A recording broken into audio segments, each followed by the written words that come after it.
In this opportunity, we are going to cover the case in which we do evaluation in a weak currency. We know that valuations are often made in weak currencies, mainly when we do this type of work in emerging markets. The most common situation is that in such cases we encounter inflation and exchange rate risk. The combination of these two risks brings additional uncertainty that must be somehow quantified in our valuation. We're going to illustrate this problem with the following example. We will use the name SC to name a strong currency, WC for weak currency, and FCF for free cash flow. Let's assume that we have an inflation in a strong currency of 1% per year. We have an initial exchange rate at T0 of 1 between the weak currency and the strong currency. And we also have a yearly devaluation of 5% of the weak currency. We assume a series of cash flows in weak currency in real terms of 100 per year for the next 3 years. We also assume an inflation rate in weak currency of 10% in year 1, 12% in year 2, and 14% in year 3. These inflation rates allows us to calculate the cumulative inflation factors in weak currency. So now what we do is that we take the real free cash flows in weak currency, 100, 100, and 100, and we multiply it by the cumulative inflation factor to calculate the nominal free cash flow in weak currency for the next 3 years. 110, 123, 20, and 140, 45. We also know that there is a yearly devaluation of 5%. This allows us to calculate the exchange rate factors of 105, 110, and 116 for each of the 3 years.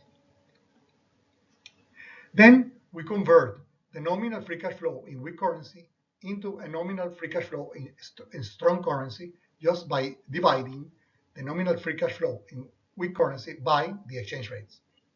And we obtain 104.76, 111.75, and 121.32. The last step is to convert these nominal free cash flows in strong currency into real free cash flows in strong currency. And to do that, we use the inflation factor in short currency. We know that the inflation in short currency is 1%, so this allows us to calculate the inflation factors per year. So what we do is that we divide the nominal free cash flow in strong currency by the inflation factor in order to obtain the real free cash flow in strong currency, 103.72, 109.54, and 117.76. Notice that the real free cash flow in weak currency is 100, 100, and 100, whereas the real free cash flow in a strong currency is 103.72, 109.54, and 117.76. They are different. So we have a problem here. What is going on here? Well, you can observe that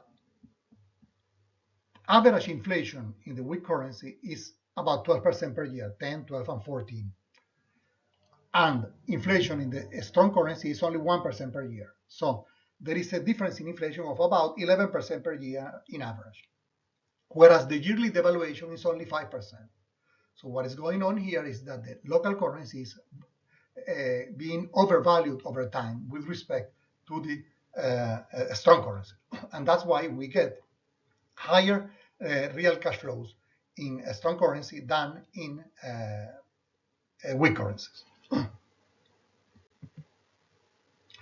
In order to avoid these problems, many analysts, what they do is that they choose either one of these two options. Okay, one is projecting in real terms, and the other is projecting in strong currency. We will see that none of these apparent solutions is really a solution. They don't solve the problem. Let's continue with our example. Remember, our initial exchange rate was 1, Remember, our initial cash flow in real terms for weak currency was 100, 100, and 100. Well, projecting in real terms is simply keeping these cash flows in real terms for weak currency, 100, 100, and 100. Of course, if we do this, we are not detecting this gap between inflation and exchange rates. The other apparent solution is to project in a strong currency. So remember, the nominal free cash flow in weak currency was 110, 123.20, and 140.45. And the exchange rate in our example, the initial exchange rate was 1. So given that the initial exchange rate is 1 in this case, we obtain exactly the same free cash flow in short currency, in strong currency, than in weak currency. So again, we don't see any difference between the two. So we are not detecting the gap between inflation and exchange rate. So we conclude that none of these apparent solutions is really a solution.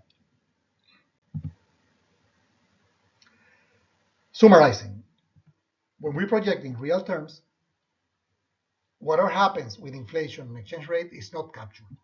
So the inflation exchange rate risk cannot be quantified. And something that we didn't mention before is that when you project in real terms, usually you do that because you think that by doing that, you avoid making any assumptions about future inflation. But actually, that is not the case. Why? Because if you project in real terms, you need to discount in real terms. And given that the source of information for the discount rates is in nominal terms, you always will have to make certain assumptions about future inflation in order to convert the discount rate in nominal terms to a discount rate in real terms. The other complication is in regards to depreciation and taxes. Depreciation and taxes come in nominal terms. So if we are going to project in real terms, we will have to deflect them using an inflation rate. So again, we will have to make an assumption about future inflation in order to adjust these two items. When projecting in real terms is acceptable? Well, either when inflation is negligible and the exchange rate is constant, which usually is not the case. Well, it might be the case when we are dealing with hard currencies, okay? For instance, euro versus dollar. And the second case is as long as inflation affects the cash flows in exactly the same way as the exchange rate, so that the exchange rate adjusts exactly in tandem with the difference in inflation between the two currencies, which is not a very common situation. Projecting strong currency, we saw that there is no real difference between the nominal free cash flows in both currencies. And the reason is that future possible changes in the exchange rates were ignored because we converted everything at the initial exchange rate. Thus again, the inflation exchange rate gap is ignored. When projecting in strong currency is advisable, is acceptable. Well, only when the local currency component is negligible. So when in fact we are dealing with a business that is in strong currency. For instance, when you have a mine or a oil development in an emerging market. In this case, the local currency component is so small that maybe you can ignore it without making a significant mistake. Well, the most common situation then is that the exchange rate adjustment is not equal to the net inflationary effect on the projected cash flow, so that we encounter this gap. In these cases, then we can see that there is no choice but to project in weak currency and then convert the free cash flows into strong currency. However, we still don't know how we should do this conversion. Basically, there are two ways to do this. One is projecting cash flows in local currency, meaning weak currency, discounting with the local currency discount rate, and then converting the present value at the spot exchange rate, meaning the exchange rate at time zero. The other possibility is to project cash flows in local currency, convert them year by year at the future exchange rate in each one of these years. Now you have then you will have the cash flows in hard currency, and then you discount at the hard currency discount rate.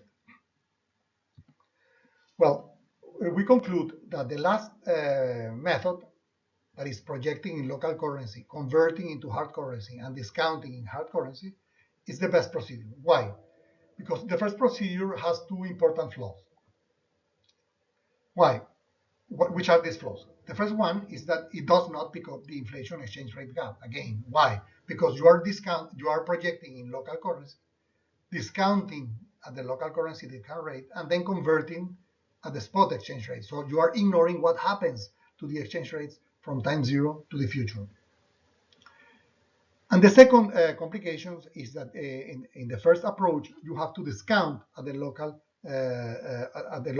currency discount rate. And it is usually very hard to compute reliable discount rates in local currency. The only complication that we encounter using our recommended procedure, that is projecting in local currency, converting into hard currency year by year, and then discounting in hard currency, the only problem with this approach is that you have somehow to estimate the future exchange rates. You can use the futures or forwards market in order to know more or less a reliable estimate of the exchange rate for the next 1 or 2 years. But beyond that point, it's very hard to do that. So this is the only problem with our recommended approach. But still is the best one when comparing with the other possible solutions. So this is everything I wanted to share with you in this opportunity. Thank you.